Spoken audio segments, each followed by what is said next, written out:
നമസ്കാരം. നമസ്കാരം. ഇതല്ലേ പോലീസ് സ്റ്റേഷൻ? അല്ല, ഇത് മുറുക്കാൻകടയാണ്. അയ്യോ, മുറുക്കാൻകടയാടി. ഞാൻ നിന്നോട് പറഞ്ഞില്ലേ മുറുക്കാൻകടയാ, മാറിപ്പോയി. അവിടെ ഇത് നിങ്ങൾ മുറുക്കാൻ മേടിക്കാൻ വന്ന ആൾക്കാരാണോ? ഇത് ഏതാണ് ഈ തിക്കട് വെട്ടി നിൽക്കുന്ന സ്ത്രീ? തിക്കട് വെട്ടി നിൽക്കുന്നു. ഈ വെളിവും വെള്ളിയാഴ്ച ഇല്ലാത്ത കാര്യം പറയുന്നോണ്ട് ഞാൻ ചോദിച്ചാണ്. എന്റെ പേര് കുട്ടിയമ്മ. കുട്ടിയമ്മ. എന്റെ വീട്ടുപേര് ചാലിക്കോട്ടെ. അതിന് എന്റെ ഭർത്താവിന്റെ പേര് കുട്ടിച്ചൻ. കുട്ടിച്ചനോ? ഇതെന്റെ വീടാണ്.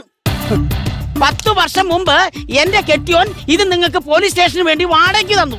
എന്റെ കെട്ടിയോൻ മരിച്ചിട്ടിപ്പോ 10 വർഷമായി. ഇതുവരെ നിങ്ങൾ ഇതിന്റെ വാടക തന്നിട്ടില്ല. ഇവിടുന്ന് ഇറങ്ങി പോകുന്നുമില്ല. അതൊക്കെ എന്നോട് സംസാരിച്ചിട്ട് എന്താണ് കുട്ടിയമ്മ കാര്യം? ഇതൊക്കെ സർക്കാരിനോട് പോയി പറയേണ്ട കേസല്ലേ? കോടതിയോടാണ് പറഞ്ഞത്.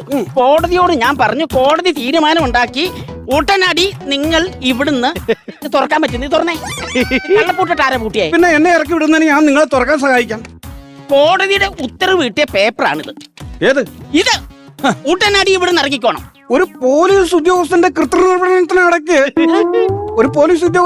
കൃത്യനിർവഹണത്തിനിടയ്ക്ക് കൃത്യനിർവഹണത്തിന്റെ ഇടയ്ക്ക് അതിന്റെ ഇടയ്ക്ക് പേര് വന്ന് അലപ്പുണ്ടാക്കിയ ഞാൻ തൂക്കിയെടുത്ത് ഞാൻ അകത്തോട്ട് ഞാൻ പറഞ്ഞേക്കാം. മനസ്സിലായോ? അമ്മയോട് നീ കളിക്കാറായോ? പോലീസാണ്.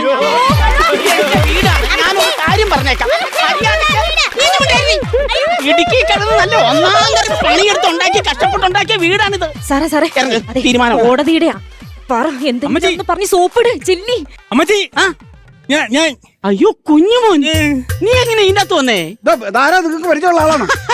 സാറേ, ഇതെന്റെ മരുമോനാകാൻ പോകുന്ന ചെറുക്കനായത്. ഇതെന്റെ മോള്. ഇവളെ ഇവൻ കെട്ടാൻ പോകുന്നു.